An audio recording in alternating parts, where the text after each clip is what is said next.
챗GPT와 또는 뭐 인공지능과 기독교가 관계가 있을까? 라고 하는 이러한 생각들을 하게 될 건데요. 오늘 이제 마지막에 정말 관계가 많이 있구나 라고 하는 것, 그리고 또 우리는 그러면 어떻게 해야 되지 학생으로서 라고 하는 그런 메시지와, 그리고 또 그것뿐만 아니라 일단 요즘 제가 뒤에서도 설명하겠지만 전 세계가 챗 GPT 때문에 사실은 좀 너무너무 뜨거운 시대로 지금 가고 있습니다. 챗 GPT가 쏘아 올린 인공지능이라고 하는 것 때문에 거의 모든 분야에서 모든 사람들이 늘 챗 GPT 이야기하고 있는데, 그게 도대체 무엇인지 여러분들에게 알기 쉽게 설명하도록 하겠습니다. 많은 기대 바랍니다. 조금 전에 소개를 해주셨는데요. 다음과 같고, 네, 저는 고려대학교 컴퓨터학과에 있고, 또 고려대학교 휴먼 인스파이어드 AI 리서치 센터의 연구소장을 맡고 있습니다. 그리고 저는 컴퓨터를 이용해서 어떻게 사람들을 사랑할 수 있을까, 사람들에게 어떻게 선한 영향력을 미칠 수 있을까라는 이런 이렇게 차원에서 컴퓨터를 이용한 교육에도 많은 관심을 가지고 있어요. 그래서 한국에서 이제 컴퓨터 교육이 중학교는 필수가 됐고, 고등학교는 일반 선택이 되었고, 고등학교에서 또 인공지능 기초 과목을 가르치고 있거든요. 근데 중학교 교과서, 그리고 고등학교 컴퓨터 교과서, 인공지능 교과서를 집필했고요. 그리고 오늘 이야기할 챗 GPT의 핵심 기술인 자멸 처리 바이블이라고 하는 이 책을 저술한 바가 있습니다. 자, 먼저 오늘 챗GPT 또 인공지능에 대해서 왜 학생들 또는 우리가 관심을 가져야 할까부터 이야기하도록 하겠습니다. 왜냐하면 동기가 일단 좋아야 되거든요. 세상은 요즘 AI 오리엔티드 된 세상으로 가고 있다라고 이야기할 수 있어요. 산업, 교육, 금융 분야, 법률 분야, 예술, 정치, 농업, 뭐 모든 분야에서 요즘 AI 기술을 접목하지 않으면 이해가 되지 않는 이러한 상황으로 다 가고 있고, AI를 접목해야지만 또 부가 가치를 만들 수 있는 세상, 또 AI 기술이 적용되지 않으면 이제 효율성을 만들어내지 못하고 또 사람들로부터 이게 외면받는 이러한 시대에 지금 접어들고 있어요.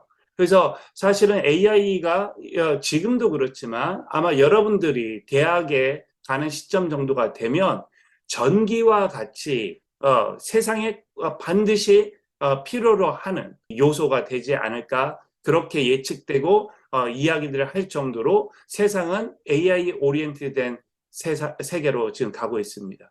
그렇기 때문에 내가 AI를 개발하는 사람이든 또는 AI를 활용하는 사람이든 또는 AI를 이용해서 무엇인가를 하려고 하는 사람이든 어떠한 사람이든지 간에 AI라고 하는 이 기술의 영향력을 받지 않고 살아갈 수는 이제 없는 이런 세상이 된 것이죠. 그렇기 때문에 그 AI 기술이 어떠한 것인지에 대한 명확한 이해, 또는 더 나아가서는 그것이 가지고 있는 한계, 그리고 또 그것을 우리는 또는 크리스천들은 어떻게 활용해서 하나님이 기뻐하시는 그러한 삶을 살아갈 수 있도록 또는 그걸 적용할 수 있도록 할 것이냐를 고민해야지 된다라고 생각합니다. 조금 전에 이야기한 것처럼요, 세상이 AI 오리엔트 되다 보니까 이제 학생 입장에서는 AI 기술 또는 AI의 또는 원리, 또 컴퓨팅 사고력, 문제 해결 역량이 이 사회에서 이제 핵심적인 역량으로 이제 부각되고 있어요. 그래서 내가 문과를 가든 어디를 가든 이제 여러분들이 대학을 가서는 AI 컴퓨팅 사고력을 뭐 간단하게 뭐 코딩하는 거다라고 이야기할 수도 뭐 있을 텐데, 사실은 코딩과는 다른 거지만 뭐 간단하게는 코딩하는 거, 그 다음에 그런 것들을 통해서 내 삶에 있는 문제를 어떻게 해결할 것이냐에 대한 이러한 역량들을 키우기 위해서 아마 여러분들이 이런 유의 과목들을 듣고 또 많은 학생들이 이러한 유의 과목을 들으려고 시도하는 것들을 아마 볼 수 있을 것이고요. 오늘의 제 강연을 통해서 여러분들의 그런 대학 생활 또는 진로를 설정하는 데 있어서 조금이나마 보탬이 되는 그런 시간이 됐으면 좋겠습니다. 예를 들어서 우리나라에서는 이런 말이 있어요. 문송합니다. 그러니까 문과대 학생들이 내가 문과대 학생이라 죄송합니다. 이걸 문송합니다라고 합니다. 왜냐하면 기업에서 이제 문과의 역량만 가지고 있는 사람들을 더 이상 뽑지 않거든요. 왜냐하면 세상은 AI 오리엔티드 된 세상이고 소프트웨어 오리엔티드 된 세상이라 그러한 것들을 다룰 수 있지 못한 이런 사람들을 우리가 기업이나 또는 단체에서 뽑으려고 하지 않아요. 이제 학생들이 그걸 너무나 잘 알기 때문에 미국 하버드에서는 CS50라고 하는 이런 컴퓨터 교양 과목이 있는데 이 교양 과목에 매 학기마다 몇천 명의 그 수강생이 몰려요. 그리고 또 제가 있는 고려대학교 컴퓨터 학과에서도 우리 학과의 정원은 한 600명밖에 되지 않거든요. 근데 600명밖에 되지 않는 이 학과에 고려대학교 학생들이 1년에 5천 명이 수업을 듣고 있어요. AI, 그다음에 코딩하는 거, 문제 해결 능력, 또 뭐 그 데이터 사이언스 이런 것들을 배워야지만 본인들이 사회에 나가서 역량을 갖출 수 있기 때문에 그런 것이죠. 자, 그러면 이제 동기에 대해서는 이야기했고, 이제 인공지능 교육에 대해서 이야기 한번 해보도록 하겠습니다. 제가 이전 강연에서도 이야기를 한두 번 했을 건데, 신입생들도 있을 것 같아서요. 빠르게 한번 이야기를 해볼게요. 일단 인공지능이 무엇인지를 정확하게 알아야 되겠죠? 인공지능은 다음과 같이 정의할 수 있어요. 인간의 지능적인 기능을 수행할 수 있는 컴퓨팅 기술을 연구하거나 개발하는 것. 그걸 인공지능이라고 할 수 있어요. 인간의 지능적인 기능이라고 하는 것은 말을 이해하고 말을 할 줄 알고 눈으로 본 사물을 인식할 수 있고 또 뭐 뭔가 내가 가지고 있는 지식을 이용해서 추론을 하고 계획을 하고 하는 등 사람들이 당연하게 생각하는 그런 인지 기능들 그런 것들을 지능적인 기능이라고 하는데 그거를 지금 컴퓨터는 잘 하지 못하거든요. 그런 현재는 컴퓨터가 사람보다 잘하지 못하는 걸 컴퓨터를 이용해서 하고자 하는 연구가 인공지능 연구이다라고도 또 정의할 수 있습니다. 인공지능의 연구 분야는 조금 전에 인공지능의 정의를 여러분들이 잘 생각해 보면 어떤 걸 연구하는 게 인공지능 연구 분야이겠구나라고 하는 걸 생각해낼 수 있을 텐데요. 다음과 같은 것들이 있어요. 자연어 처리. 이거는 컴퓨터가 사람의 말을 이해하고 생성하도록 하는 그러한 연구 분야입니다. 컴퓨터 비전은 자율주행 자동차를 만들거나 또는 인공지능 CCTV 같은 것들을 만들거나 하는 등에 사용되는데 컴퓨터를 통해서 들어온 그러한 영상, 이미지 정보를 이해하는 그런 기술이 컴퓨터 비전 기술이에요. 그 다음에 기계학습 기술은 여러분들이 삶을 살아가면서 무엇인가를 배우죠. 만방학교에서 배우고 책을 통해서 배우고 사회생활을 하면서도 마땅히 배워야 할 것들을 배워가면서 처음에는 잘 못하지만 이렇게 배우면 더욱더 익숙하고 더 이렇게 숙달이 되도록 여러분들이 무엇인가를 학습을 하는데 컴퓨터는 전통적으로 그런 걸 잘 할 수 없었거든요. 그런데 컴퓨터가 사람처럼 학습할 수 있도록 하게 하는 그러한 연구, 그걸 기계학습이라고 이야기해요. 그 다음에 지식을 획득하고 추론을 어떻게 할 것이냐에 대한 연구를 하는 분야도 있고, 그 다음에 이 로봇을 어떻게 사람처럼 통제하고 움직이게 하게 할까를 연구하는 로보틱스 분야도 AI 연구 분야라고 할 수 있어요. 자, 그러면 이런 AI를 만들기 위해서 우리 인류는 전통적으로 어떤 접근법을 써왔나, 어떤 AI 종류가 있는지 이야기를 할 건데요. 이 단어들도 여러분 꼭 기억했으면 좋겠어요. 인공지능을 이야기할 때 weak AI와 narrow AI를 이야기하기도 합니다. 이 weak AI와 narrow AI는 어떤 거냐면 인간의 지능을 흉내내는 그러한 기술, 그거를 weak AI라고 이야기해요. 또 그러다 보니까 어떤 인간의 지능의 어떤 하나만을 잘할 수 있도록 만드는 그런 AI 기술을 narrow AI라고 이야기해요. 예를 들어서 뭐 이제 영상이 입력이 들어오면 이게 개인지 고양인지를 구분하는 이런 것들은 되게 잘하는데 사람을 입력을 하게 되면 이게 백인인지 황인종인지 구분을 잘 하지 못하는 이런 류의 기술들. 그래서 어떤 특정한 과제는 되게 잘하는데 다른 과제들은 잘하지 못하는 이런 AI 기술을 Narrow AI라고 이야기합니다. 반면에 이제 Weak AI보다 훨씬 더 사람의 지능을 가지고 있는 것처럼 동작하는 기술을 만드는 AI를 Strong AI라고 이야기하고 한국어로는 강인공지능이라고 이야기를 해요. 그리고 네로 AI는 특정 그 태스크 과제만을 잘한다라고 했는데 이제 범용적인 이런 태스크들을 사람처럼 잘할 수 있는 AI 기술을 AGI, Artificial General Intelligence라고 이야기를 합니다. 그래서 현재는 Weak AI, Narrow AI 기술들을 많이 개발하고 그러한 기술들이 지금 산업 현장에도 많이 사용되고 또 상업적으로도 많이 사용되고 있는데 점점 발전해서 이제 사람처럼 생각하고 사람처럼 학습하고 추론하는 그런 스트롱 AI로 계속해서 발전해 나가고 있는 상황이다라고 이야기할 수 있고요. 그럼 지금은 어떤 상황이에요? 라고 물어본다고 하면 스트롱 AI, AGI가 시작되는 어떤 진입점 정도까지 와 있는 아주 발달된 상황이다라고 이야기할 수 있어요. 자, weak AI하고 strong AI가 어떻게 다른지 제가 한번 다시 조금 설명을 해볼게요. 이 두 가지를 이야기할 때 Chinese Room Argument라고 하는 게 있어요. weak AI는 사람의 지능을 흉내내는 그런 AI 기술이라고 이야기했죠. 그걸 weak AI라고 이야기하는데 지금 이 방 안에 중국 사람이 한 명이 있어요. 근데 이 중국 사람은 전혀 한국어를 할 줄 몰라요. 근데 이 사람이 가지고 있는 책은 중국어로 한국어의 심벌들을 어떻게 이렇게 조작을 하고 또 어떻게 해서 이렇게 대응되는 리스판스를 대화를 만들어낼 수 있는지에 대한 규칙이 차이니즈로 적혀 있는 책을 가지고 있어요. 이 사람이 있는 방에 이렇게 모니터에 이렇게 한국어 심벌이 이렇게 뜨는 거죠. 문자열들이 뜨는 거죠.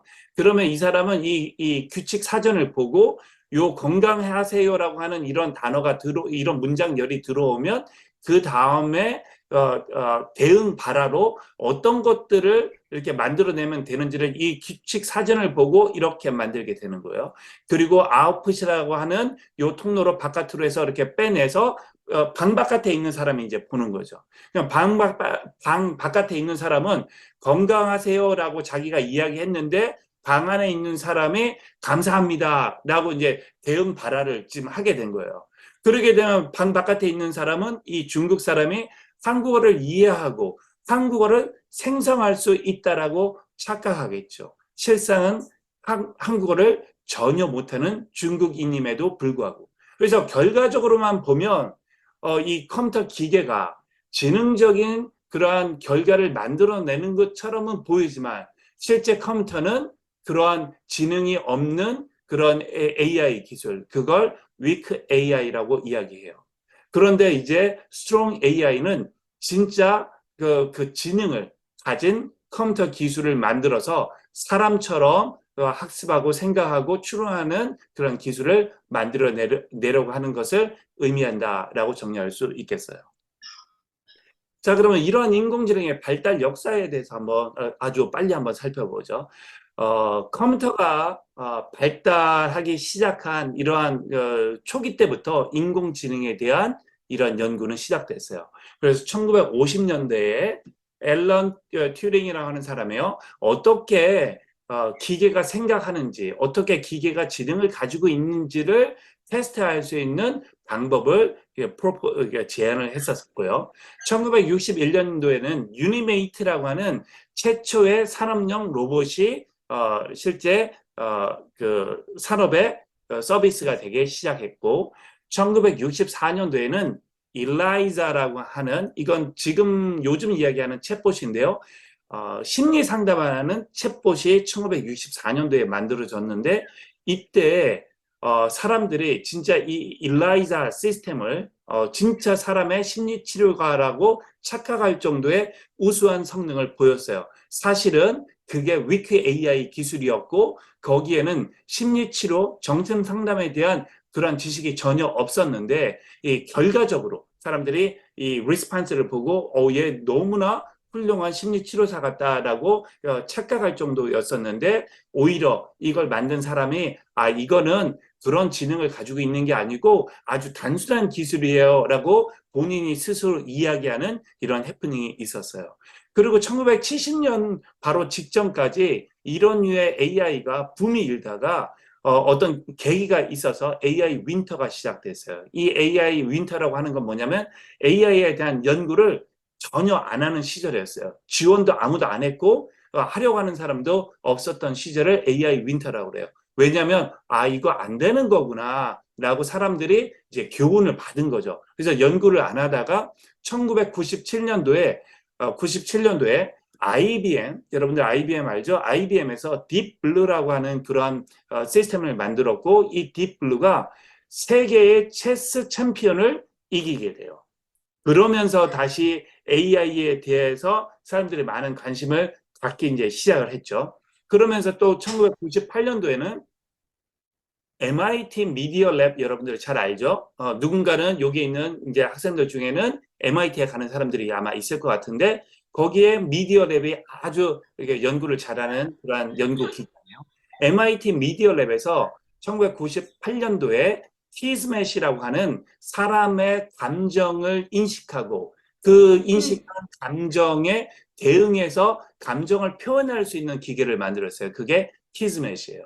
그러다가 2011년에 애플에서 시리라고 하는 것을 만들어냈죠. 이 시리는 지능형 대화 챗봇이다라고 생각을 하면 되고 그 애플에 그게 이제 장착이 되어서 사람들이 야 챗봇이 이렇게까지 할 수 있는 거야? 라고 이렇게 놀라는 그런 시기가 있었고 2011년에는 역시 IBM에서 왓슨이라고 하는 걸 만들어서 우리 그 미국의 제퍼디 쇼라고 해서 퀴즈 쇼가 있어요. 그 퀴즈 쇼에 사람 챔피언들을 말도 안 되게 다 이겨버려요. 그러면서 야 이런 게 된다고 세상을 깜짝 놀라게 했죠. 그리고 2014년도에는 아마 여러분들 집에 가지고 있었을 수도 있는데 AI 스피커의 그 아주 대표적인 모델인 그 에코, 애마존에서 만든 에코 또는 알렉사라고도 이야기하는 AI 스피커가 나와서 한때는 우리나라에서도 기가 지진으로 만들고 뭐 네이버에서도 만들고 해서 아마 집에 여러분들 AI 스피커 하나씩 다 가지고 있었을 거예요. 근데 이제 성능이 잘 안 좋았죠. 그래서 쓰다가 아마 말았을 건데 그 이후에 이제 2017년도에 알파고 딥마인드라고 하는 회사에서 바둑을 두는 프로그램을 만들어서 그 세계적인 챔피언 이세돌을 완전 이게 그 아주 이렇게 자존심을 구겨버릴 정도로 승리를 해버렸죠. 체스보다 바둑이 훨씬 더 두기 어려운 거예요. 훨씬 더 문제가 복잡한 건데 그러한 영역에서도 사람을 다 이겨버렸죠. 2017년 트랜스포머 영화가 아니에요. 어떤 그 컴퓨터 모델인데 트랜스포머라고 하는 모델이 만들어지고 그걸 이용해서 2020년도에 GPT-3라고 하는 게 나오고 그리고 작년 11월 달에 챗 GPT가 나와서 세상을 다시 AI의 시대로 완전히 바꿔버리는 그런 시기가 있었습니다. 자, 그러면 이런 류의 인공지능 연구 분야는 어떤 게 있을까?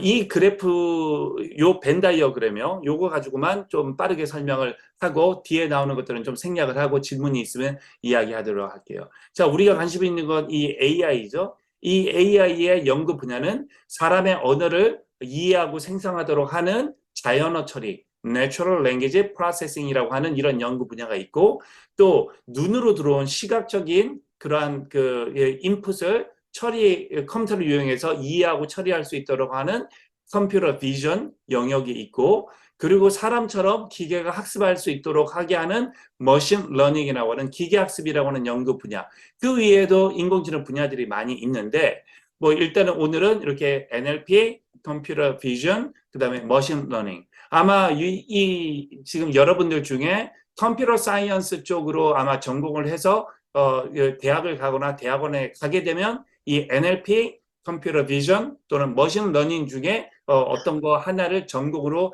하는 학생들이 아마 있을 거예요. 근데 이 머신러닝이라고 하는 건 기계가 사람처럼 학습할 수 있도록 하게 하는 그러한 연구 분야인데, 그러한 것 안에 여러 가지 종류의 알고리즘이 있어요. 기계가 학습할 수 있도록 하게 하는 여러 가지 알고리즘이 있는데, 그러한 알고리즘 중에 한 가지가 Artificial Neural Network, 신경망이라고 하는 이러한 기술이 있어요. 그리고 이 신경망 기술 연구 분야 중에 Deep Neural Network이라고 하는 심층 신경망이라고 하는 이런 기술이 있는데, 이 Deep Neural Network, 얘를 학습시키는 알고리즘이 Deep Learning 알고리즘이에요.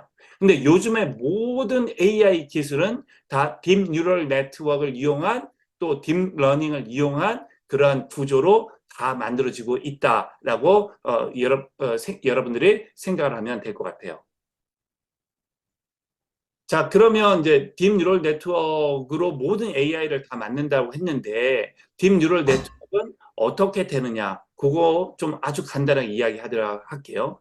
우리 머릿속에 뉴런이라고 하는 게 있어요. 그리고 우리 최하진 박사님이 쓰신 파인애플 공부법, 그 책에도 보면 이제 사람들의 머릿속에 이래 뉴런이 있고, 뉴런과 뉴런 연결하는 시냅스에 대해서 이야기하고, 우리 대한민국 학생들의 그런 뉴럴 네트워크가 꽉 이렇게 막혀 있다. 그다음에 만방에 있는 학생들은 그것들을 원활하게 뚫어서 공부력을 높여서 짧게 공부하도록 하더라도 효과적으로, 효율적으로 할 수 있도록 이게 가르친다라고 하는 이런 부분이 있고, 여러분들도 뭐 그런 원리들을 깨닫고 공부에 적용을 하면 아주 좋을 것 같아요. 자, 그런데 일단 우리 머릿속에 있는 그런 뉴런들, 그 뉴런과 뉴런을 연결하는 그 부위가 시냅스라고 해요. 요 시냅스를 통해서 이 이온들이 신경 전달 물질이 왔다 갔다 하고, 이온들은 또 전기적인 그러한 그 전이를 갖기 때문에 실제 뉴런은 전기 신호와 화학적인 신호들이 이렇게 왔다 갔다 하면서 정보가 전달이 돼요. 뉴런이 어떻게 동작하냐면, 요게 만약에 뉴런이라고 한다라고 하면, 뉴런을 이렇게 모델링한 퍼셉트론인데, 본인과 연결되어 있는 다른 뉴런들로부터 입력을 받아요. 근데 이 입력을 받을 때, 그러니까 다른 뉴런과 현재 나와 가중치, 친한 정도가 다 달라요. 그걸 이제 가중치라고 이야기하는데, 그걸 실제 모델에서는 웨이트 값이라고 표현을 해요. 그래서 요 웨이트 값들이 친한 관계를 가지고 있으면 나랑 연결되어 있는 다른 뉴런이 활성화되면 나도 활성화될 가능성이 높고, 만약에 적대적인 관계를 가지고 있으면 다른 뉴런이 활성화되면 나는 이게 비활성화되는 이런 관계들을 가지고 있는데, 여러 가지 입력 정보들을 받아서 그거를 가중치값과 곱해가지고 그 합계를 계산해요. 시그마를 계산하고, 그게 특정한 스레시홀드 이상이 되면 내가 활성화돼서 나랑 연결되어 있는 다른 뉴런들에게 정보를 전달하는 이러한 체계로 되어 있는 게 뉴런이고, 그 뉴런을 컴퓨터 모델로 만든 게 퍼셉트론이에요.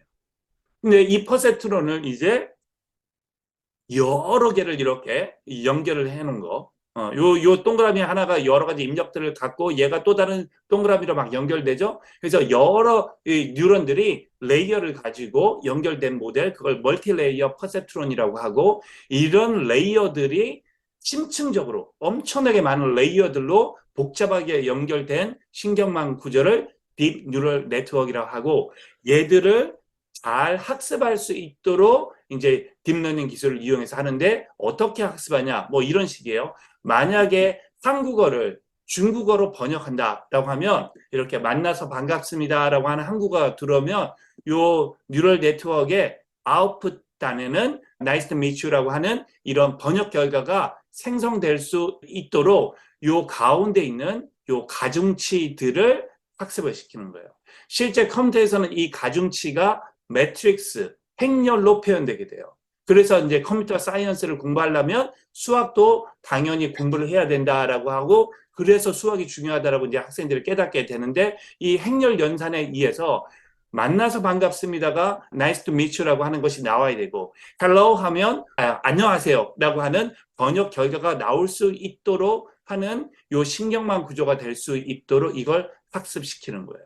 그래서 요거는 이제 조금 더 복잡하니까 요 정도만 하고, 핵심적으로 어떻게 얘기할 수 있냐? 이 신경망을 딥 뉴럴 네트워크를 이용한 AI 모델은 얘가 풀고자 하는 목적 달성을 위해서 잘 사용될 수 있는 파라미터 집합, 요 매트릭스로 표현되는 이런 파라미터 집합을 학습을 하고 학습한 파라미터를 이용해서 이게 하고자 하는 블랙박스를 동작시키는 거예요.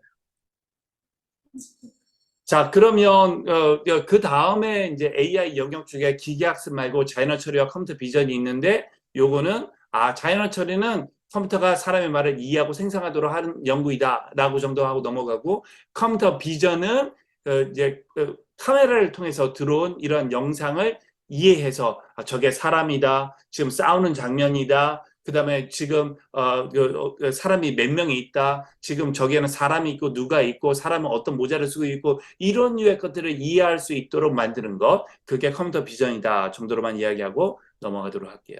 자, 그러면 인공지능에 관련된 직업들은 어떤 것들이 있을까?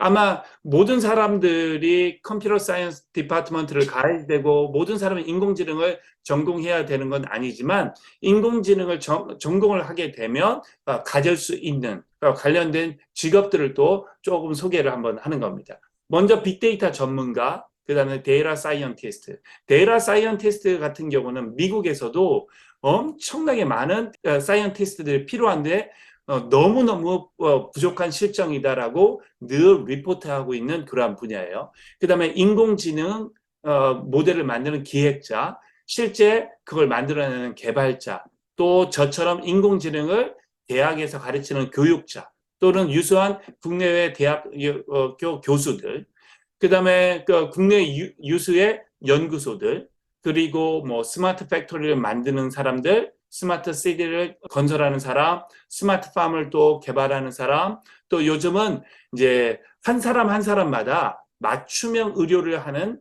프리시전 메디슨이라고 하는 이 의료 영역이 엄청나게 뜨고 있거든요.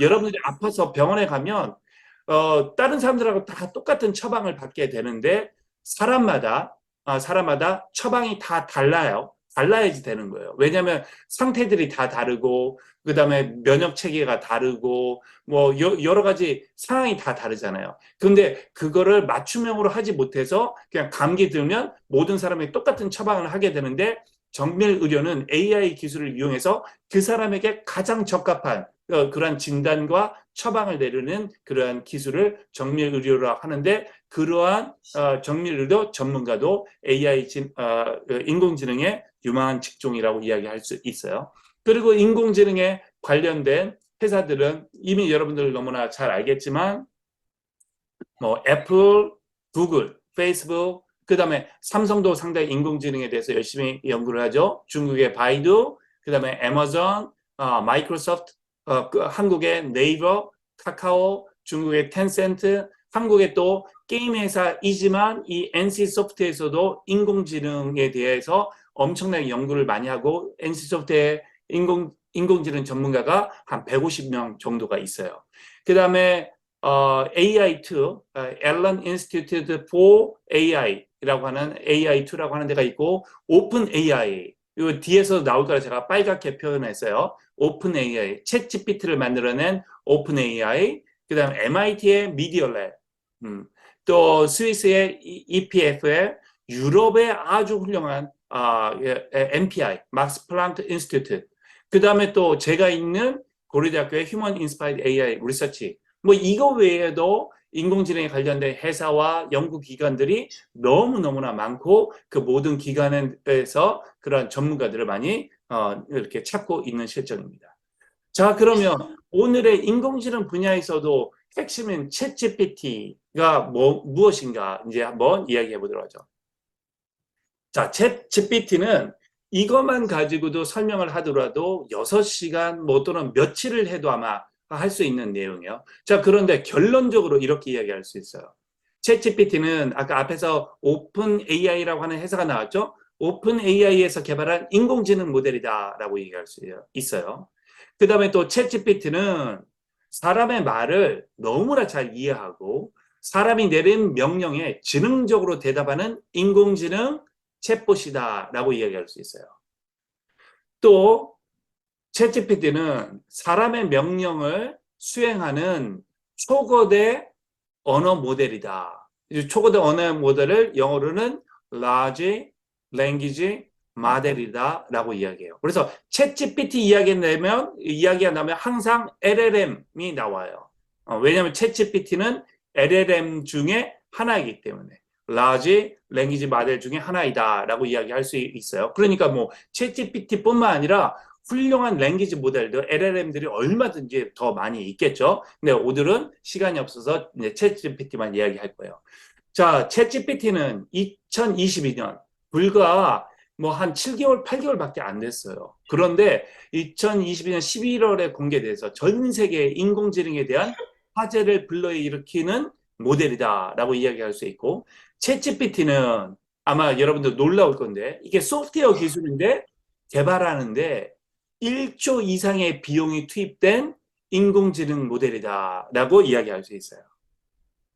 이 챗GPT에 대해서 왜 모든 세상이 놀라워하고 날마다 챗GPT 그다음에 어떻게 챗GPT를 내가 하는 일에 접목할 수 있을까를 관심을 갖냐면 챗GPT가 우리 영화에서나 보던 아이언맨에 나오는 자비스가 지금 되어가고 있거든요. 자, 챗GPT의 능력을 간단하게 얘기해 볼게요. 얘는 40개 이상의 언어를 알아듣고 생성할 수 있어요. 또 사람이 한 질문에 전문가 수준의 대답하는 것이 가능해요. 또 어떠한 문서가 입력이 되면 그거를 사람보다 더 잘 요약해요. 그 다음에 이 40개 이상의 언어로 사람보다 더 잘 번역해요. 그래서 이 챗GPT는 변호사, 의사, 그다음에 그런 류의 전문가 시험들을 다 지금 통과했어요. 그다음에 법률 판례를 작성하는데 지금 판사들이 많이 사용하고 있고, 또 요즘 이 챗GPT가 대학에 잘못 사용됨으로써 많은 해프닝들이 벌어지는데, 학생들, 대학원생들이요 리포트를 챗GPT로 작성하는데 교수님들이 완전 속아 넘어갈 정도의 훌륭한 리포트를 작성할 수 있는 능력이 있어요. 그 다음에 뭐 자소서, 에세이 같은 것들을 작성하고 소설을 쓰고 수필을 쓰고 또는 강의 자료까지도 내가 오늘 어떤 강의를 할 거야. 그거에 대한 강의 자료를 만들어줘. 그거에 대한 내용들을 내가 뭘 수업을 하면 될까? 그러면 어떤 전문가보다도 훌륭한 강의 자료를 생성할 수 있어요. 사업 계획서, 여행 일정, 뭐 개발 일정 작성 등등 너무나도 놀라운 이러한 능력들을 가지고 있죠. 챗GPT의 능력을 저는 이렇게 정의할 수 있을 것 같아요. 챗GPT한테 ask anything, you can get much better than what you expected. 그러니까 완전히 한 7개월 전에 세상에 나왔던 인공지능 기술 그거와는 차원이 다른 결과를 여러분들이 얻을 수 있을 거예요. 라고 결론을 내서 이야기할 수 있을 것 같아요. 자, 우리 챗GPT의 능력이 어느 정도인지 한번 그래프를 보고 한번 살펴보도록 하죠. 자, 이거는 지금 이제 12학년들 시험 많이 보고 있죠? 또 11학년들 열심히 이제 준비하고 있을 건데, 미국에서 나오는 많은 시험들을 이제 챗GPT가 본 거예요.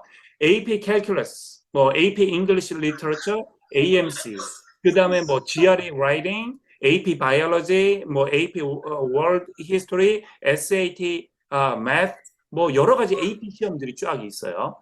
자, 그 다음에 요 밑에 있는 요 녹색들 있죠? 이거는 초창기에 챗GPT, GPT 3.5라고 하는 것의 모델이고요. 요 색깔, 요 연두 색깔은 GPT-4, 지금의 챗GPT인데, 자, 보면 여기에 80점 이상의 모든 것들을 거의 성능을 보이고 있죠. 이 애들이 다. 그죠?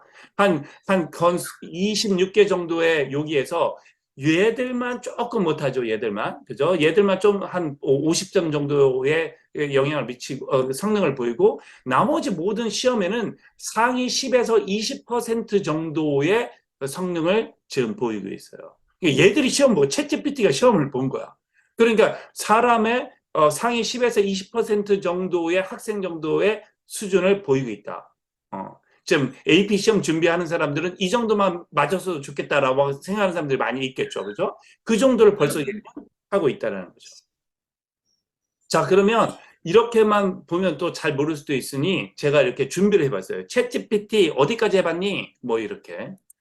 그래서 오늘 제가 여러분들을 위해서 아까 기도한 건 제가 그냥 기도한 거예요. 챗GPT한테 쓰라고 한 건 아니에요. 근데 이렇게 쓰라고 해봤어. 야, K12 학교에서 기독교 인공지능에 대해서 강연하려고 하는데 강연하기 전에 기도하고 시작하라고 해. 기도문 작성해 줄래? 그랬더니 이렇게 썼어요.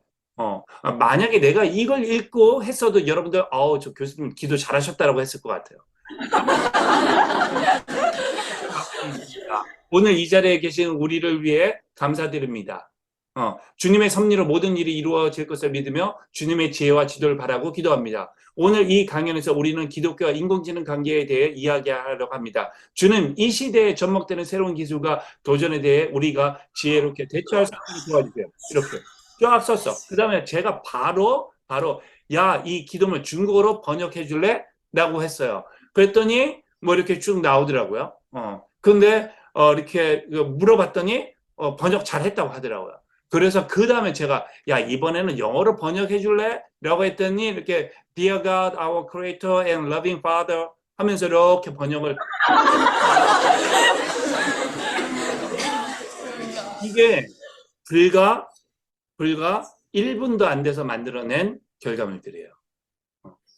이 정도의 성능을 지금 보이고 있다. 그 다음에 또 제가 연구 분야 중에 하나인 음성인식 여러분들 이제 들어봤죠? 제가 이제 이야기를 하면 그 이야기한 말이 어떠한 것인지를 텍스트로 다 바꾸는 이런 AI 프로그램을 음성인식 프로그램이라고 하는데 음성인식 그 프로그램을 짜줘라고 제가 질문을 했어요. 그랬더니 이렇게 다음에 파이썬 코드로 작성합니다 해서 30초가 안 돼서 이렇게 한국어 음성 인식하는 학습 프로그램을 만들어냈고 이 프로그램 어떤 프로그램보다도 잘 짠 프로그램이에요.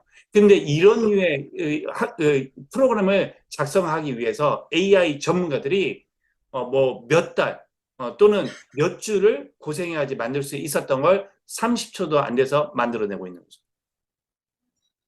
그런 류의 챗GPT는 무엇이다? 얘는 large language 모델이다. 그럼 large language 모델은 어떠한 거냐? 여러분들 원리를 좀 알면 좋을 것 같고 뭐 이런 원리에 아무 데서나 아마 가르쳐 주지 않는 걸 거예요. 근데 여러분들 꼭 알고 이렇게 개념적으로도 잘 이해했으면 좋겠어요. 언어 모델은 어떤 거냐면 단어 게임을 잘하는 컴퓨터 프로그램을 만드는 것이다 라고 생각하면 돼요. 이렇게 X1, X1, X2, X3 이렇게 어떤 단어 문맥이 주어지면 그 다음에 뭐가 올까? 요걸 잘 맞추는 단어 게임을 잘하는 컴퓨터 프로그램을 만드는 거 또는 X1이 있고 X3, X4가 있을 때 요 가운데는 또 뭐가 오는 게 좋을까? 이걸 잘 맞추는 단어 게임이 있을 수 있는데 이런 류의 단어 게임을 잘하는 모델을 만드는 거예요. 예를 들어서 나는 어제 밥을이라고 하는 단어가 나오면 뭐 여러분들이 먹었다, 샀다, 뭐 여러 가지가 있을 수 있겠죠. 여러분들이 맞출 수 있을 건데 그걸 여러분들의 언어 지능 못지않게 잘 맞출 수 있도록 만든 그 컴퓨터 모델, 그걸 언어 모델, 랭귀지 모델이라고 이야기하는데 그러한 랭귀지 모델을 엄청나게 많은 챗GPT 같은 경우에는 인터넷에 있는 거의 모든 언어를 다 학습했다고 생각하면 돼요. 그거를 한 1조 정도 이상의 컴퓨팅 자원을 이용해서 이게 large 그 데이터를 large computing resource를 이용해서 만든 랭귀지 모델이다 라고 생각을 하면 돼요. 그래서 그런 챗GPT를 large language 모델이라고 이야기해요. 그러한 large language 모델은 이제 사람의 언어들을 거의 다 얘가 이해하고 생성할 수 있기 때문에 얘를 가지면 이제 그 언어를 이용한 거의 모든 것 아까 여러분들이 봤었던 그런 유의 것들을 잘 할 수 있는 것이 이제 가능해지는 거죠. 자, 이런 거 넘어가고 뭐 조금 전 아까도 이야기했었던 그러한 이제 라지 랭귀지 모델을 딥 뉴럴 네트워크 기술을 이용해서 이렇게 만들었다라고 하는 걸 다시 한번 이야기하는 거고. 자, 여기까지. 야, 진짜 챗GPT. 여러분들은 이제 컴퓨터를 잘 사용할 수 없고 지금은 사실은 뭐 챗GPT를 사용할 필요도 없을 것 같아요. 그런데 이제 여러분들이 세월을 알 수 있어야 되고 시대를 또 분별할 수 있어야 되고 또 세상이 어떻게 돌아가는지를 또 그 안에서도 알아야 되잖아요. 그래서 요즘 인공지능 기술이 진짜 세상을 바꾸고 있는 이런 시점이구나. 그리고 내가 대학 가서는 그 인공지능 기술이 더 발전해 있겠구나. 또는 이제 여러분들이 비전을 갖는 거죠. 이야, 저런 기술을 이용해서 어떻게 하면 하나님이 기뻐하시는 그러한 크리스천이 되고 그런 연구자, 교수가 될 수 있을까? 그걸 여러분들이 이제 좀 이렇게 마음에 담고 비전과 표대를 만들었으면 하는 것이 저의 가장 큰 바람이고, 자, 그래서 이제 좋아. 그럼 어떻게 그러면 기독교와 지금 앞에 봤던 그 대단한 챗 GPT가 상관이 있을까에 대해서 이야기를 해볼게요. 자, 지난번에 제가 강연을 할 때도 아브라함 카이퍼를 이야기했는데, 네덜란드의 아주 유명한 신학자이면서 총리까지 지냈던 아브라함 카이퍼가 다음과 같이 이야기했어요. 이 이야기의 핵심은 뭐냐면, 이 세상의 모든 것은 하나님의 것이다. 하나님의 통치가 미치지 않는 이 세상의 영역은 어디에도 없다. 즉, 어떤 나라, 어떤 문화, 어떤 기술, 어떠한 가정, 어떠한 학교이든지 간에 다 모두가 하나님의 통치하에 있는 것이다 라고 하는 것이 이 이야기의 핵심이에요. 그렇게 생각할 때 챗GPT 인공지능이라고 하는 기술도 하나님 주권하에 있는 것이고 다 하나님에 의해서 가능한 것이죠.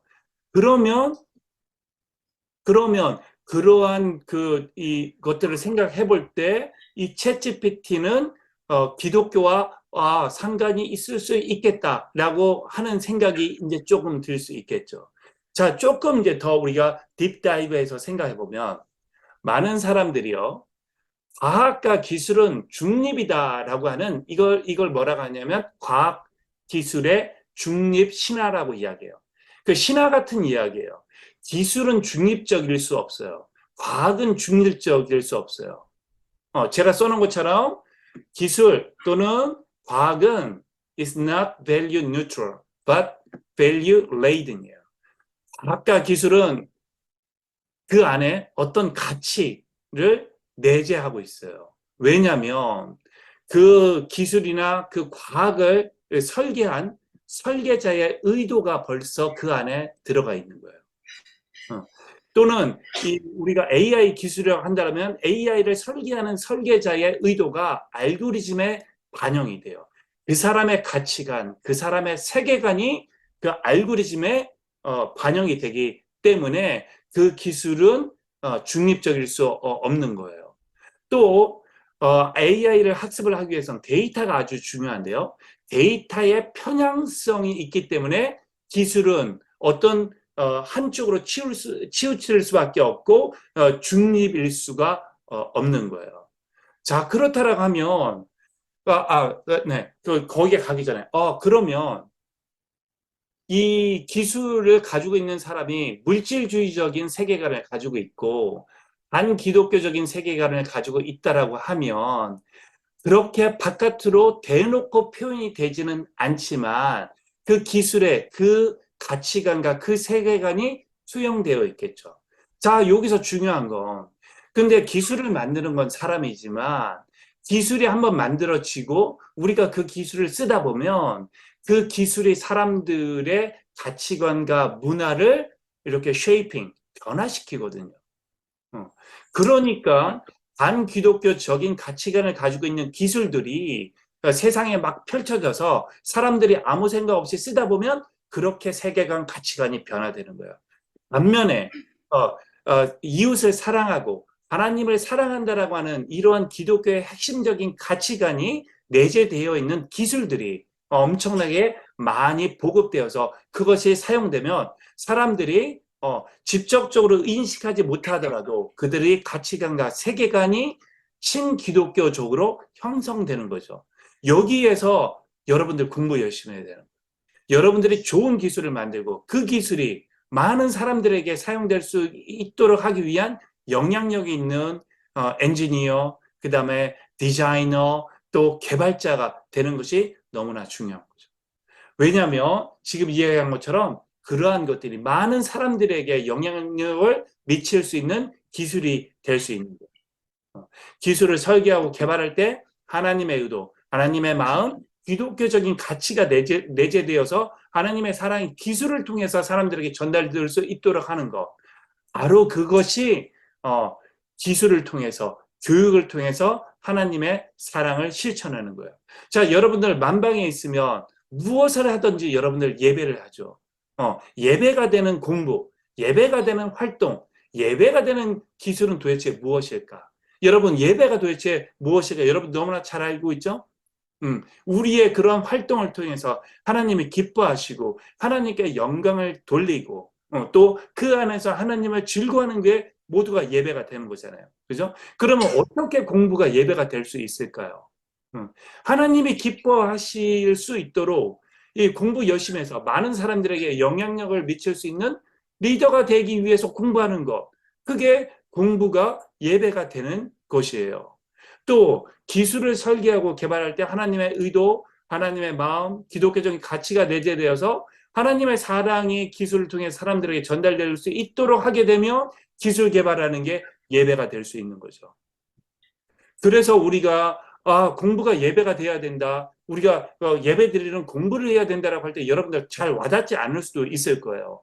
그런데 그 공부를 통해서 공부하는 과정도 예배이지만 공부를 통해서 나타나는 결과물들 그런 것이 하나님이 기뻐하는 것들이 나타날 건데 그걸 하기 위해서 최선을 다해서 공부하는 거죠. 그러면 하나님이 기뻐하시는 거예요. 그러면 하나님이 받으시는 예배가 되는 공부가 될 수 있다라고 하는 걸 꼭 여러분들에게 이야기해 주고 싶었어요. 자, 다음에 챗GPT AI가 어떻게 또 하나님과 관계가 있는지를 설명하기 위해서 여러분들 성경을 날마다 보죠. 제가 혹시 이야기하면 좀 찔리는 학생들이 있는 거 아니에요? 나 날마다 안 보는데. 그러면 날마다 이제 보면 돼요. 그런데 성경을 볼 때 이제 성경은 드라마다라고 하는 이런 책이 있어요. 왜냐하면 이제 드라마가 뭐 막장 드라마 뭐 이런 드라마를 얘기하는 게 아니라 드라마에는 서사가 있어. 내러티브가 있어. 그 기승전 이런 것들이 다 있는데 바이블 성경도 바로 그러한 기승전결의 이런 내러티브 서사가 있어요. 그 성경 전체를 흐르는 서사가 있는데 그 내러티브라고 이야기하는데 그 내러티브 네 가지가 있어요. 그 네 가지를 알고 여러분들이 성경을 읽으면 성경을 조금 더 잘 이해할 수 있을 거예요. 첫 번째 내러티브는 뭐냐면 창조 이야기가 나와요. 두 번째 이야기는 인간의 타락에 대한 이야기가 나와요. 그다음에 세 번째는 그 타락한 인간들을 하나님이 구원하시고자 하는 계획들을 계속 이야기하고 있는 구약에서 마침내 하나님이 인간이 되어서 내려오신 예수 그리스도에 대한 구속에 대한 것이 나와요. 그리고 하나님 예수님께서 십자가에 못 박혀 돌아가시고 다시 부활하셔서 또 승천하시면서 우리에게 약속하신 내가 너희들이 거할 곳을 내가 마련하러 간다. 때가 되면 내가 반드시 돌아올 거야. 그때가 되면 모든 것이 회복될 거야. 그리고 새하늘과 새 땅에서 너희들이 나와 영생을 누릴 거야 라고 하는 회복의 서사가 있어요. 그래서 창조, 타락, 구속, 회복 이 네 가지의 이 서사가 성경에 이렇게 설명되어 있는 거죠. 그러니까 그걸 잘 알고 성경을 보면 잘 이해가 될 수 있을 거예요.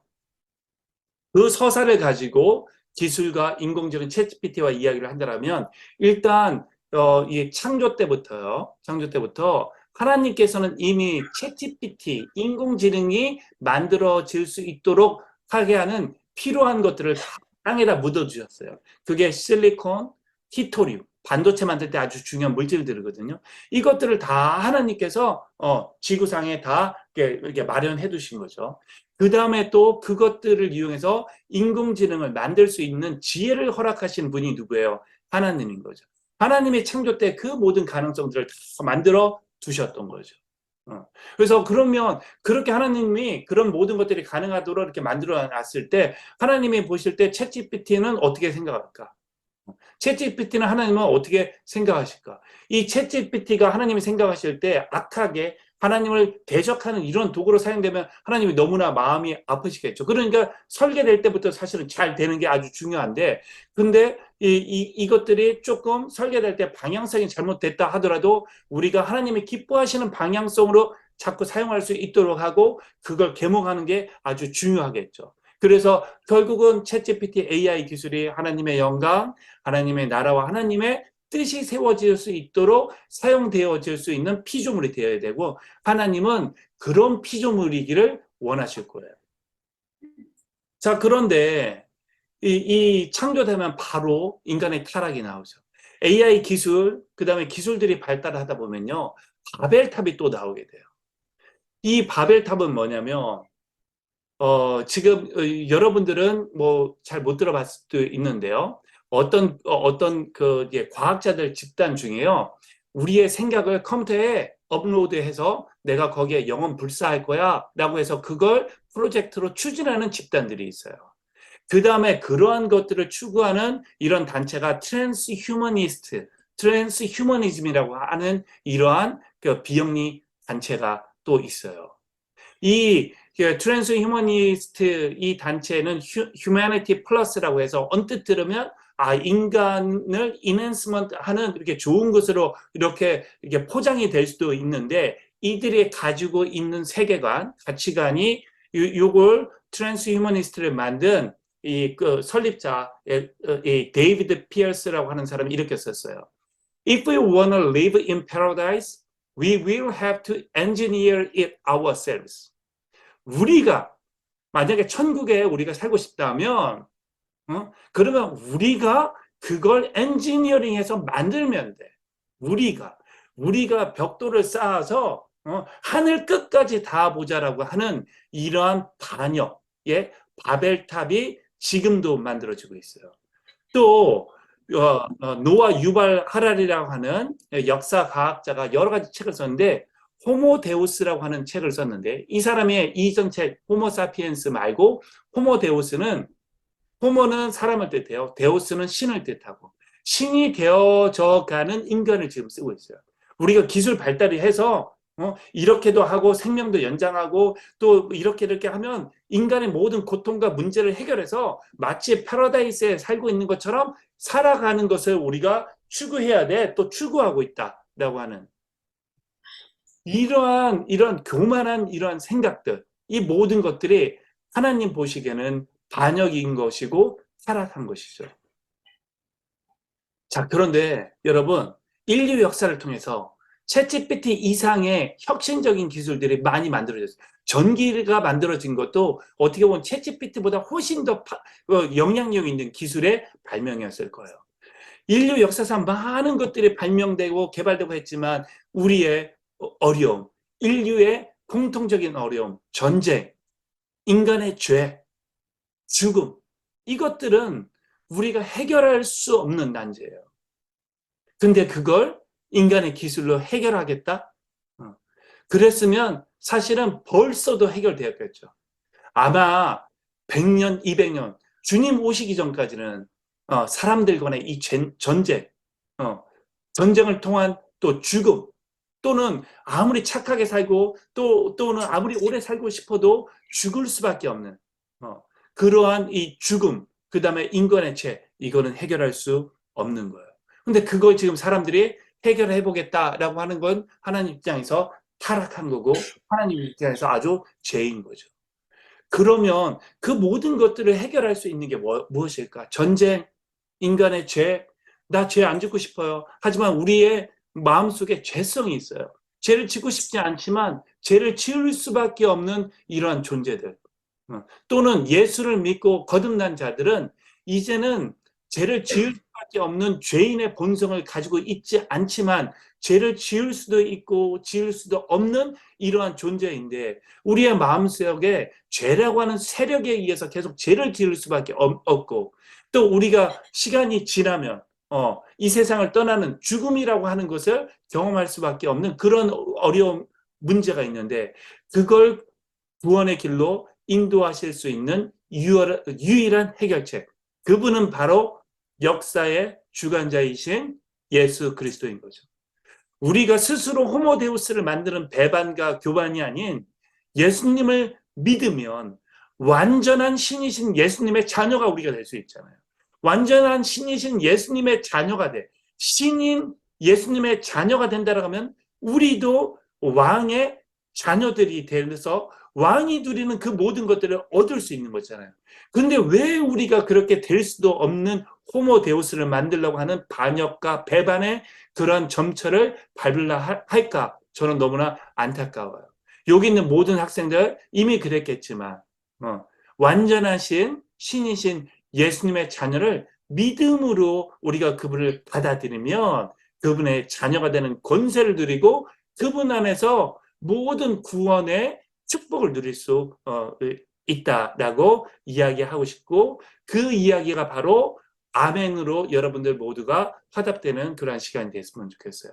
그 위에 마지막에 이제 회복의 이제 서사가 있죠. 예수님이 십자가에 돌아가시고 그 다음에 이제 승천하시면서 또 예수님을 믿는 사람들은 이미 그 모든 문제가 다 회복되었어요. 하지만 이제 영원한 이 회복의 그림자의 세상을 우리는 지금 살고 있고 이제 주님이 오시면 완전한 회복이 이루어지는데 우리에게 있어서의 회복은 어떤 건가? 그 주님이 오시는 길을 예비하는 자로서의 또 회복을 준비하는 자로서의 삶을 살아가는 게 성공한 우리의 삶이에요. 여러분들은 성공의 기준이 무엇이라고 생각해요? 돈 많이 버는 것? 아까 이야기한 AI 회사에 가가지고 엄청나게 뭐 높은 포지션에 올라가는 것? 그것도 중요할 수 있죠. 하지만 여러분, 그게 성공의 기준일 수 없어요. 왜냐면 그 모든 걸 이뤘다 하더라도 우리는 모두 다 모든 사람이 가는 그 죽음의 길로 갈 수밖에 없는 존재들이에요. 그리고 그 죽음 이후에는 반드시 하나님의 심판 앞에 서게 돼요. 그래서 우리가 하나님을 대면했을 때 하나님을 기쁘시게 하고 그분을 즐거워하며 살아가는 그 소명의 삶을 살았을 때 하나님께 칭찬받을 수 있고 하나님의 칭찬을 받는 그러한 삶을 살아가는 거 그게 여러분 확실하게 이야기하건대 여러분들의 성공의 기준이 되어야 됩니다. 만약에 그렇게 여러분들이 살게 되면 그러면 그렇게 살아도 뭐 어렵게 살면은 안 좋은 거 아니에요? 라고 하지만 여러분 하나님은 반드시 살아계셔요. 그래서 하나님을 기쁘시게 하고 하나님의 마음을 시원하게 하는 자들에게는 하나님이 생육하고 번성하고 세상의 빛과 소금의 역할을 하며 살아갈 수 있는 권세와 물질과 환경과 사람을 만들어 주심을 여러분 반드시 믿어야 돼요. 그래서 그러한 믿음을 가지고 내가 하는 모든 발걸음, 내가 하는 공부, 내가 하는 모든 걸 통해 하나님께 영광을 올릴 수 있는 그러한 삶을 살아가는. 그래서 여러분 만방에서 지금 뭐 하고 있어요? 다시 한번 생각해. 내가 집 떠나서 뭐 하고 있는가? 난 여기서 어떻게 살아가야 되는가? 여러분 여러분 거기가 여러분 소명의 현장이에요. 학생으로서 소명의 현장이에요. 여러분들이 진짜로 원하는 멀티컬처럴 글로벌 서번트 리더로 여러분들이 살아서 여러분의 직장, 엔지니어, 과학자 또는 뭐 변호사, 판사 뭐 어떠한 삶을 살든지 간에 그곳에서 하나님을 기쁘시게 하고 하나님을 전하는 선교사적인 삶을 살기 위해서 준비하는 것이 만방에서의 삶이고 그러한 삶을 살아가는 것에 마음이 회복될 때 여러분 좀 어려워도 그곳에서 파이팅 할 수 있을 것이라고 생각이 돼요. 여러분들 이 강연을 준비하면서 제가 매번 강연을 준비할 때마다 이전에 썼던 걸 쓸 수도 있지만 기도하면서 준비해요. 내가 내 입으로 이야기하기 어렵지만 아마 이제 여러분들이 나중에 또 알게도 될지도 모르지만 저도 나름 바쁜 사람이에요. 그래서 똑같은 걸 쓰고 싶어요. 너무 바빠서. 그런데 딸과 같고 아들과 같은 여러분들을 위해서 기도하면서 준비해요. 그런 가운데 하나님께서 이 두 가지의 메시지를 저한테 주셨는데 마지막으로 읽고 제가 마치도록 할게요. 시편 1편의 말씀을 하나님께서 학생들에게 얘기했으면 좋겠다라고 얘기를 하시는 것 같았어요. 복 있는 사람은 악인의 꾀를 쫓지 아니하며 죄인의 길에 서지 아니하며 오만한 자의 자리에 앉지 아니하고 오직 여호와의 율법을 즐거워하여 그 율법을 주야로 묵상하는 자로다. 저는 시냇가에 심은 나무가 시절을 쫓아 과실을 맺으며 그 잎사귀가 마르지 아니한 같으니 그의 행사가 다 형통하리로다. 악인은 그렇지 않으며 오직 바람에 나는 겨와 같도다. 그러므로 악인이 심판을 견디지 못하며 죄인이 의인의 회중에 들지 못하리로다. 대저 의인의 길은 여호와께서 인정하시나 악인의 길은 망하리로다. 아멘. 여러분, 부디 원하건대 시냇가에 심은 나무가 되기를 바랍니다. 주님은 포도나무 가지요. 그 포도나무 가지에 꼭 붙어 있는 여러분들이 되길 바래요. 그러면 붙어 있고 있으면 그러면 주님께서 여러분들 그 가지에 싹이 나게 하고 꽃이 피게 하고 과실이 맺어지는 인생을 살게 해주실 거예요. 그리고 그 잎사귀가 마르지 아니해서 다른 많은 사람들에게 영향력이 있는 그런 삶을 살게 되고 또 이 죄 가운데 있는 악한 마귀들이 잡고 있는 이 세상을 살다 보면 여러분들의 삶에 어려움이 있을 수도 있어요. 근데 어려움이 있는 것, 그거는 당연한 건데 그 어려움 가운데 하나님께서 길을 내어 주시고 도저히 담이 있어서 내가 넘어갈 수 없는 그러한 담을 하나님께서 허물어 주시는 여러분의 삶에 형통한 삶이 될 수 있을 거예요. 그래서 그러한 하나님 나무 가지에 붙어 있는 삶을 살아서 여러분들 이름이 이름 대신 여기에 들어가길 바래요. 누구누구가 진호가 어디를 가든지 여호와께서 이기게 하셨더라. 지은이가 어디를 가든지 여호와께서 이기게 하셨더라. 공부하면서 여러분들 불안해할 필요 없어요. 예배하는 공부, 예배하는 삶을 살 때 여러분들이 비록 원하지 않는 결과가 나올 수도 있지만 하나님은 그 모든 것들을 협력해서 선을 이루어서 여러분들이 시간이 지나면 하나님께서 여기까지 나를 인도하셨고 하나님이 함께 하셨기 때문에 내가 이게 되었구나라고 하는 축복된 삶을 살 것이라고 확실하게 믿습니다. 그리고 이 모든 것들을 하나님께 영광으로 올려드리고 오늘 강연을 마치도록 하겠습니다. 감사합니다.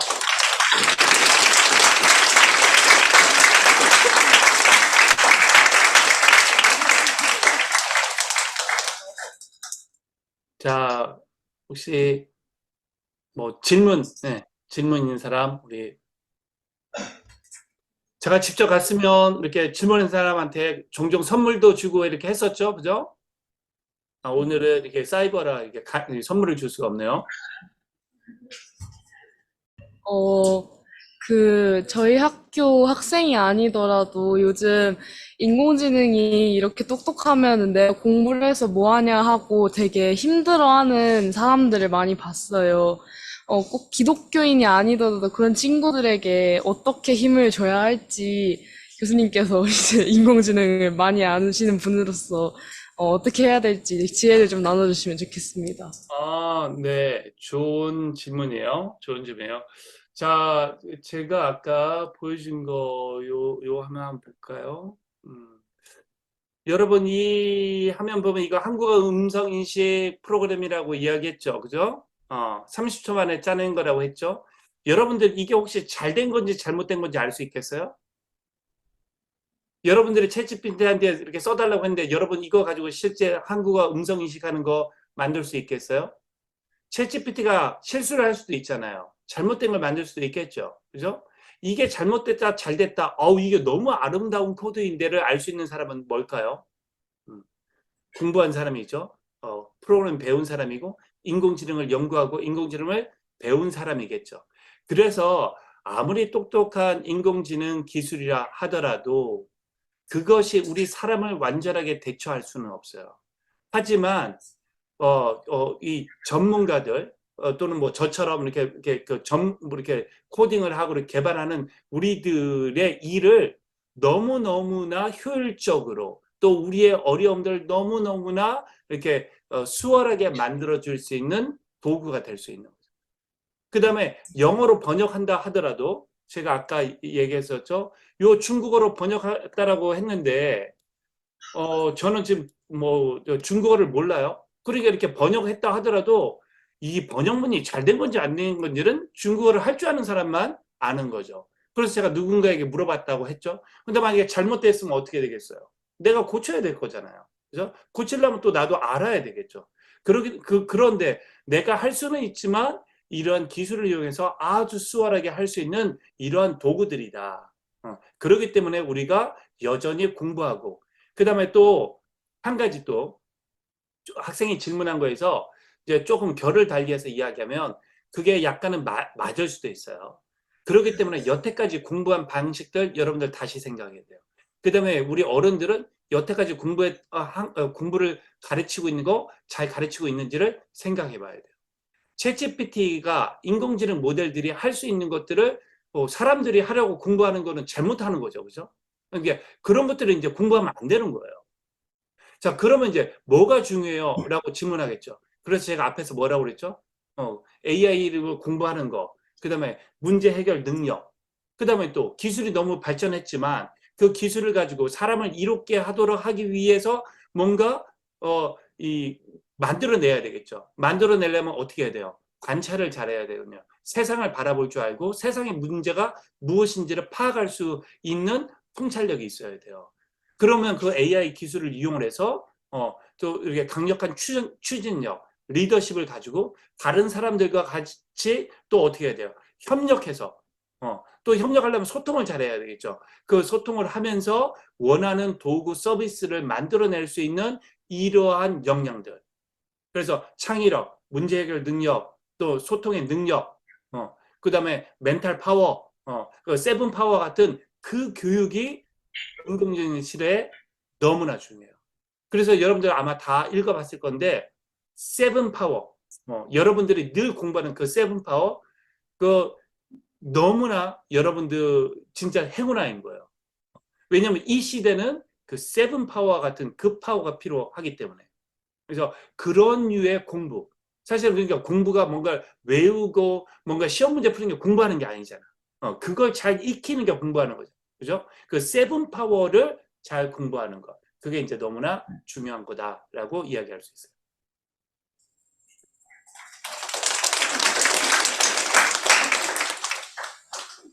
인공지능을 만드는 이유가 결국엔 인간의 편리와 그 이익을 위한 거잖아요. 인간이 더 편리하고 더 좋은 생활을 할 수 있도록. 그런데 지금 나온 인공지능 그리고 앞으로 나올 인공지능이 과연 그 인공지능들이 제공해줄 편안이 정말 인간들에게 필요한 편안인지 묻고 싶습니다. 하나님은요, 믿지 않는 사람에게도 은총을 주세요. 그게 일반 은총이에요. 그 다음 믿는 자들에게 또 주시는 은총, 특별 은총. 왜냐하면 세상의 모든 것들은 다 하나님의 주관에 있기 때문에. 그래서 죄성이 있고 죄인의 속성을 가지고 있는 자들이 비록 만든 거라 하더라도 그걸 통해서 얼마든지 사람들에게 유익한 것들이 만들어질 수 있어요. 그리고 또 사람들에게 유익한 것들을 만들고 사람을 편리하게 하지 않으면 사람들이 쓰지 않겠죠. 쓰지 않으면 비즈니스가 안 되겠죠. 그러니까 만들어진 기술이 사람들을 편리하게 하고 사람들이 효율적으로도 만들어지도록 당연히 그렇게 갈 수밖에 없어요. 그런데 무조건 편리하고 효율적이다라고 하는 게 항상 좋은 것만은 아니거든요. 편리하고 효율적이지만 하나님 입장에서 볼 때는 챗GPT AI 기술이 사람들에게 안 좋은 또는 이렇게 반기독교적인 게 될 수 있어요. 그렇기 때문에 그 기술을 개발을 할 때 기독교적인 세계관, 성경적 세계관, 하나님의 마음들이 그 기술에 내재될 수 있고 설계 때부터 반영될 수 있도록 하는 게 중요하다라고 이야기를 한 거예요. 그래서 여기에 있는 사람들이 샘 알트만이라고 하는 그 사람이 85년생인데 그 사람이 오픈 AI의 그 대표예요. 그 사람이 세계를 완전 깜짝 놀래키게 하는 챗 GPT를 만드는데 아주 공헌을 한 자인데 그 사람이 만든 그 챗 GPT 기술을 엄청나게 많은 사람들이 지금 쓰고 열광하잖아요. 이 중에 여러분 중에 샘 알트만 같은 사람이 나오리라고 믿어요. 그런데 그 기술 또는 그 어떤 방법론 또는 뭐 그 서비스 그게 여러분들이 만방에서 배운 그런 그 성경적 그 가치관과 세계관들이 투영되어서 하나님의 사랑이 많은 사람들에게 그 기술과 서비스를 통해서 전달되는 그러한 것들이 나올 것이다라고 믿고 그러한 걸 보기를 원해요. 파이팅하길 바래요, 여러분.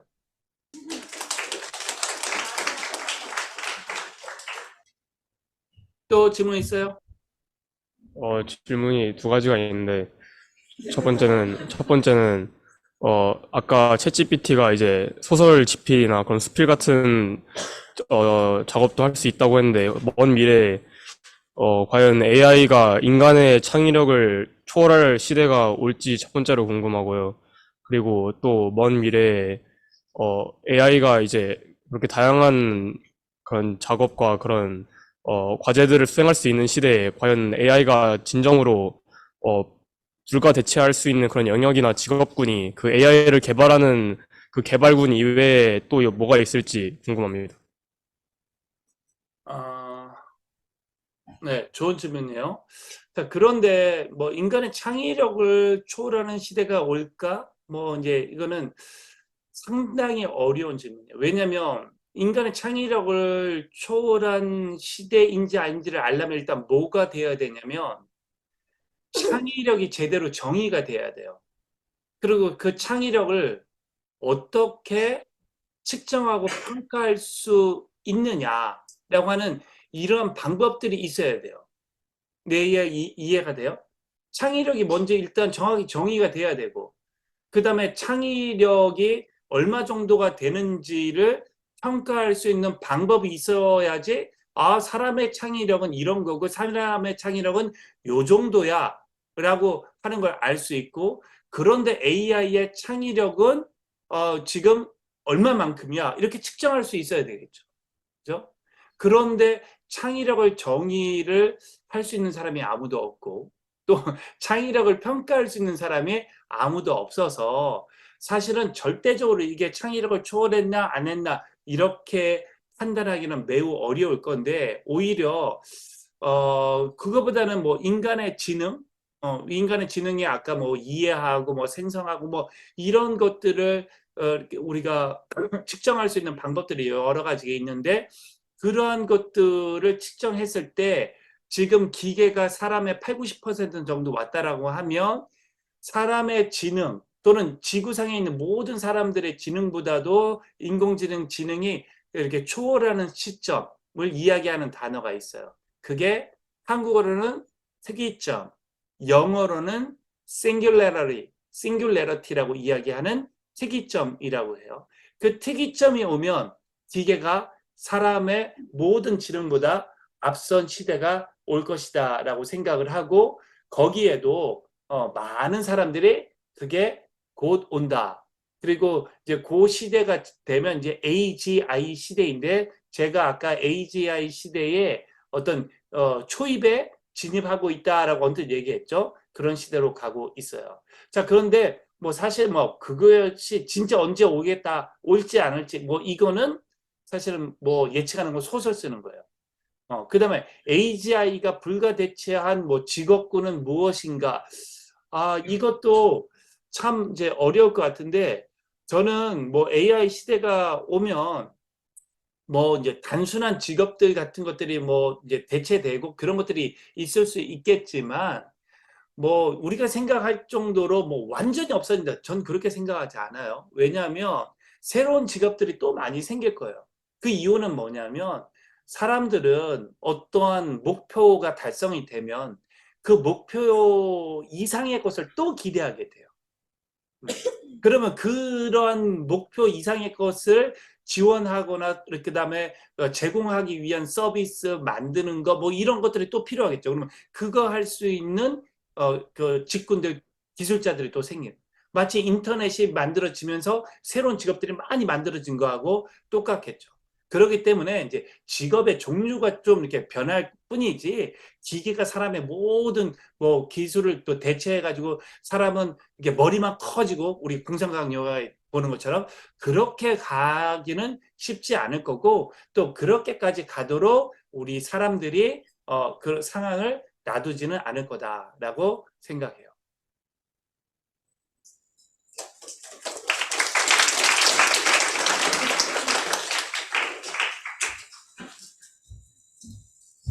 네, 안녕하세요. SAP 11학년에 재학 중인 이건준이라고 합니다. 이동진한테 네, 맞습니다. 안녕하세요. 잠깐 질문. 그러니까 지금 3명째 질문하는데 몇 학년 누군지 이야기하는 사람 처음이네. 내가 그래서 물어볼까 했는데 그래요. 네, 11학년. 정말 좋은 강의 감사드리고요. 제가 하는 모든 것을 통해 선한 의도를 불어넣고 하나님의 영광을 올릴 수 있다는 메시지가 정말 와닿았는데 제가 미약하게나마 궁금한 것이 있어서 여쭤보고 싶습니다. 먼저 제가 최근에 읽은 MIT 잡지에서 상상력과 창의력을 요구하는 직업의 약 19%가 AI로 대체된다는 그 이야기를 읽었는데 이 이야기를 읽으면서 하나님께서 인간과 동물을 달리하셨던 그 창조하는 능력, 아담이 이름을 지을 때 썼던 그 창조하는 능력의 입지가 점점 약해지고 흐려진다는 생각이 들었어요. 기계의 창조가 인간의 창조와 비슷하거나 더 뛰어나다고 평가받는 이 시점에서 교수님께서는 여전히 하나님께서 주신 인간만의 창조에 특별한 무언가가 있다고 믿어야 하는지 아니면 이제는 창조의 영역이 기계에게도 있음을 인정하고 공존하는 법을 배워가야 하는지 저는 여쭙고 싶었습니다. 이건준 학생? 아주 네. 좋은 질문. 좋아요. 역시 우리 만방 학생들은 수준이 높아가지고 내가 답변하기가 쉽지 않네. 자, 일단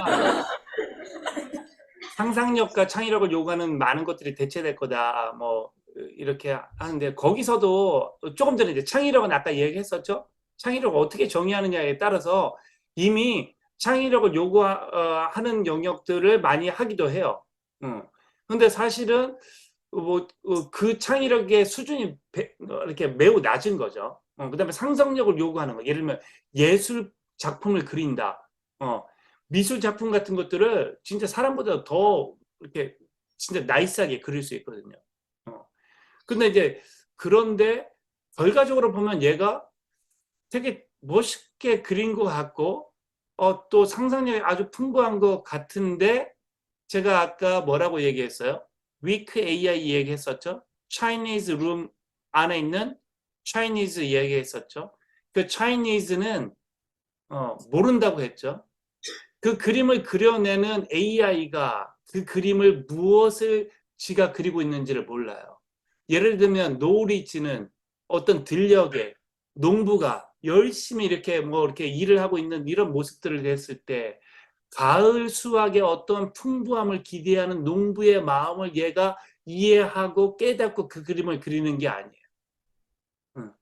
그렇기 때문에 상상력을 가지고 있고 창의력을 가지고 있는 것처럼 보일 뿐이지 그 기계는 상상력과 창의력을 가지고 있지 못해요. 또 감정을 가지고 있는 것처럼 보일 뿐이지 감정에 대한 감정이 없는 거죠. 또 상상력에 대한 상상력이 없고 창의력에 대한 창의력이 없는 거예요. 그리고 우리가 불쌍한 사람을 볼 때 AI가 저 사람 너무 불쌍해요 하는 것 같지만 불쌍한 마음에 대한 그 감정이 무엇인지를 알 수 없어요. 우리가 이야기하는 그러한 것들을 메타인지라고 이야기하는데 그러한 유의 것들을 우리가 의식이라고 해요. 근데 사람은 의식이 있지. 왜? 영혼이 있기 때문에. 하지만 기계는 의식이 없고 영혼이 없기 때문에 분명히 사람과는 다른 존재. 하지만 그냥 겉으로 보면 그럴 것처럼 보이는 것 뿐이죠. 근데 우리에게는 하나님이 주신 하나님의 르하흐, 하나님이 사람을 흙으로 만들고 그 다음에 사람이 될 때 어떻게 했죠? 다른 모든 것들은 그냥 명령하셨어. 근데 사람은 어떻게 했냐면 자기의 형상으로 하나님이 만드셨고 하나님의 호흡을 하나님의 이 스피릿을 사람에게 혼을 영을 불어 넣어 주신 존재인 거죠. 그렇기 때문에 그러한 우리 이 사람은 다른 무엇보다도 존엄한 존재이고 그러한 존엄한 존재의 그 능력들을 AI가 대체할 수 없을 거예요. 그리고 대체하는 것처럼 보이는 거죠. 근데 그 대체하는 것처럼 보이는 거는 우리를 편하게 하고 효율적으로 해줄 수 있는 거. 자, 여기서 나는 AI를 연구하면서요, 이제 신앙적으로도 더 많은 깨달음이 있었던 것 같아요. 여러분, 왜 여러분들은 인간이 존엄하다고 생각해요? 만약에 인간의 존엄함이 상상력, 창의력, 지능, 뭐 이런 거라고 한다라고 하면 지금 우리가 이야기하고 있는 것처럼 AI가 점점 상상력과 창의력에 해당되는 영역들이 발전하고 아까 내가 이야기했던 싱귤러리티라고 하는 이런 시점이 되면 그러면 기계 AI 기술이 사람보다 더 존엄한 거게? 근데 그 당시에도 우리는 인간이 존엄하다고 할 거예요. 믿지 않는 사람도 기계에게 야, 나는 존엄해 라고 얘기할 거예요. 마치 우리가 영화에서 터미네이터와 같은 이런 현상이 벌어진다고 했을 때 레지스탕스들, 믿지 않는 레지스탕스들도 야, 기계가 너희들은 우리를 죽이면 안 돼. 왜 죽이면 안 돼? 물어봤을 때 우리는 존엄한 존재잖아 라고 이야기할 거예요. 근데 여기서의 질문, 인간은 왜 존엄한가? 인간은 누가 존엄하다고 했죠? 마치 그냥 진화론이 맞고 그냥 우연히 어떤 하나의 세포로부터 우연히 진화를 통해서 우연하게 돌연변이가 생겨서 인간이 됐다라고 하면 인간이나 토끼나 개나 돼지나 뭐가 다를 게 뭐가 있어? 우연한 존재인데. 근데 왜 믿지 않는 사람들도 인간이 존엄하다고 생각할까요? 하나님의 형상으로 인간이 만들어졌기 때문에 존엄한 존재예요. 그리고 하나님의 영이 부어져서 만든 존재이기 때문에 인간이 존엄한 존재인 거예요. 그 이외에 다른 무엇으로도 인간의 존엄성을 설명할 수 없어요. 사실은 역사적으로 중세 역사, 우리 인류의 역사적으로 보면요, 기독교가 우리 인류의 많은 보편적인 문화였고 기독교 세계관이 많은 사람들의 세계관이었어요. 그래서 사람들은 사실은 그러한 것들을 예수님을 믿지 않아도 그게 당연하다고 생각을 하던 시절들이 있었어요.